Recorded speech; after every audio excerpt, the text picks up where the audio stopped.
Le taux de rentabilité interne ou taux de rendement interne est un indicateur financier crucial pour évaluer la rentabilité d'un projet d'investissement. Il représente le taux d'actualisation qui annule la valeur actuelle nette des flux financiers prévus par un projet.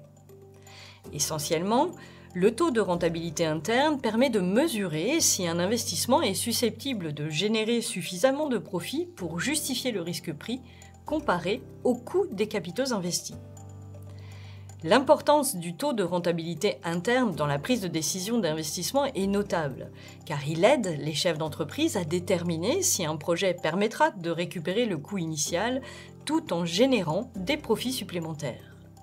C'est un critère décisif, particulièrement lorsque plusieurs options d'investissement sont disponibles, car il favorise la comparaison de la rentabilité de différents projets sur une base uniforme.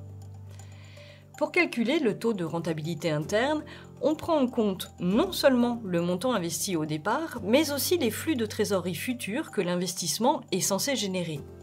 Ces flux sont ajustés pour leur valeur temporelle de l'argent, ce qui signifie qu'ils sont actualisés à un taux qui reflète le coût d'opportunité du capital investi. Si le taux de rentabilité interne d'un projet est supérieur au coût du capital, l'investissement est considéré comme viable car il devrait générer une valeur ajoutée pour les investisseurs.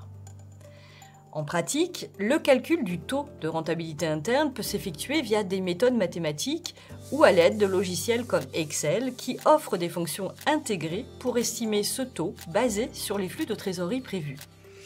Par exemple, si un chef d'entreprise envisage d'investir dans une nouvelle machine, il devra estimer les revenus supplémentaires que la machine peut générer chaque année et les comparer au coût d'achat initial pour déterminer si l'achat est judicieux.